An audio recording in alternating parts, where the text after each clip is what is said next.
సమీర రాజ్యాన్ని సమరసేనుడనే రాజు పరిపాలించేవాడు. ఆ రాజ్యం పక్కన ఒక అడవి ఉంది. పొరుగు రాజ్యంతో సమీర రాజ్యానికి మంచి సంబంధాలుండేవి. ఆ రాజ్యంలోకి వెళ్ళడానికి అడవి మార్గం చాలా దగ్గరలో ఉంది. ఆ దారి వెంట ప్రజలు కాలినడకన వెళ్ళేవారు. ఒకరోజు ఓ పెళ్లి గుంపు ఆ దారి వెంట వెళ్తూ కనిపించకుండా మాయమయ్యారు. వారి బంధువులు రాజుకు ఫిర్యాదు చేశారు. ఆ రోజు నుండి ఆ దారి వెంట వెళ్ళేవారు మాయమవుతున్నారు. రాజు ఈ రహస్యం తెలుసుకోవడానికి కొందరు భటులను అడవిలోకి పంపాడు. వారి కోసం 4 రోజులు చూశాడు. భటుల జాడలేదు. రాజు ఓ నిర్ణయానికి వచ్చాడు. అడవిలోకి వెళ్తున్న వారు ఏమైపోతున్నారో తెలుసుకొని ఈ రహస్యాన్ని ఛేదించి తిరిగి వచ్చిన వారికి 1,00,000 వరహాలు బహుమతి అందజేస్తానని రాజ్యమంతటా ప్రకటించాడు.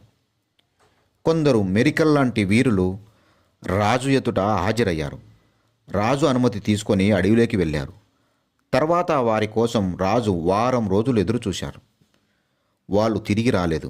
వాళ్ళ ఆచూకీ లేకపోవడంతో రాజుకు ఏం చేయాలో పాలుపోలేదు. అయోమయంలో పడ్డాడు. ప్రజలు ఆ దారి వెంట వెళ్ళడం మానుకున్నారు.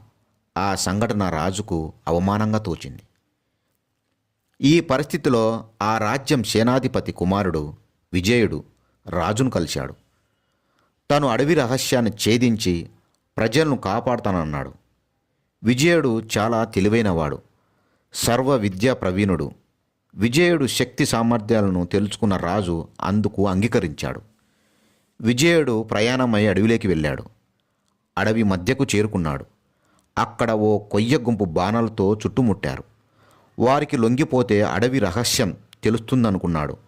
వారికి లొంగిపోయినట్లు నటించాడు.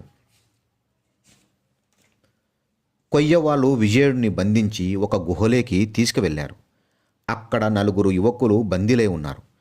విజయుడు కొయ్య నాయకుడితో, మీరు వీరిని బంధించి ఏం చేస్తున్నారు? మీకు మాతో ఉపయోగం ఏమిటి? మేము మీకు శత్రువం కాము కదా అన్నాడు. అందు కొయ్య నాయకుడు, కొంతకాల క్రితం వరకు మేము అడవిలో సంతోషంగా ఉండేవారం. ఈ మధ్యన ఒక రాక్షసుడు అడవిలోకి ప్రవేశించాడు.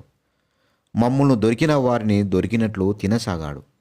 మేము వాడి బాధ పడలేక వాడి వద్దకు రోజూ ఒకరిని ఆహారంగా పంపుతామని ఒప్పందం చేసుకున్నాం. వాడు మా జోలికి రాకుండా ఓ గుహలో ఉన్నాడు. మేము అడవిదారిన వెళ్తున్న వారిని పట్టి బంధించి రోజుకు ఒకరిని రాక్షసుడికి ఆహారంగా అందిస్తున్నాం అని అన్నాడు. ఇందుకు విజయుడు క్షణం ఆలోచించి పక్కున నవ్వాడు. కొయ్య నాయకుడు అయోమయంగా విజయుడు వైపు చూశాడు. నవ్వుకు కారణమేమిటి అడిగాడు. విజయుడు నవ్వి, మీరు ఇలా మనుషులను బంధిస్తూ ఎంతకాలమని వాడి ఆకలి తీరుస్తారు? ఇంక ముందు మా రాజ్య ప్రజలు ఎవరూ ఇటువైపు రారు. అప్పుడు మీకు బంధించడానికి ఎవరూ దొరకరు.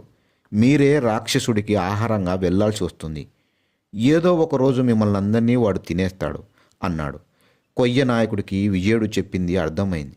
భయంతో వణికిపోతూ మరి మేమేం చేయాలన్నాడు కొయ్య నాయకుడు. వాడి ఆకారము అరుపులు చూసి భయపడకుండా కలిసికట్టుగా వాడిపై దాడి చేసి చంపాలి. ఐక్యమత్యాన్ని ధైర్యాన్ని మించినది ఈ ప్రపంచంలో ఏదీ లేదు. మనిషికి ఈ 2 ఉంటే అసాధ్యమైనది లేదు. రాక్షసుడి చావుతో మీకు సమస్య తొలగిపోతుందన్నాడు విజయుడు. విజయుడు సలహా నాయకునికి నచ్చింది. విజయుడు సలహా ప్రకారం విషయాన్ని తెప్పించి బాణాలకు పూయించాడు. విజయుడు సారథ్యంలో కొయ్యల ముందుకు నడిచారు. రాక్షసుడు గుహలోకి చేరుకున్నారు. రాక్షసుని చుట్టుముట్టి విషపు బాణాలతో దాడి చేశారు. కన్ను మూసి తెరిచేలోక 100ల సంఖ్యలో విషబాణాలు రాక్షసుడి శరీరాన్ని తూట్లు చేశాయి. భయంకరంగా అర్థనాదం చేస్తూ రాక్షసుడు మరణించాడు. వారిలో ఆత్మవిశ్వాసం పెరిగింది. కొయ్యలు తమ తెలివి తక్కువతనానికి చింతించారు. విజయుడు తెలివైన సలహాతో జరిగిన మేలుకు కృతజ్ఞతలు తెలిపి విజయుడికి నమస్కరించారు. విజయుడు ఆ 4 యువకులతో కలిసి తిరిగి వచ్చాడు. రాజుకు జరిగిన విషయం వివరించాడు. రాజు విజయుని నేర్పునకు ధైర్య సాహసాలను ఆత్మవిశ్వాసాన్ని మెచ్చుకున్నాడు. తన ఆస్థానంలో పదవిని 1,00,000 వరహాలు బహుమతినిచ్చి సత్కరించాడు. కథ సమాప్తం.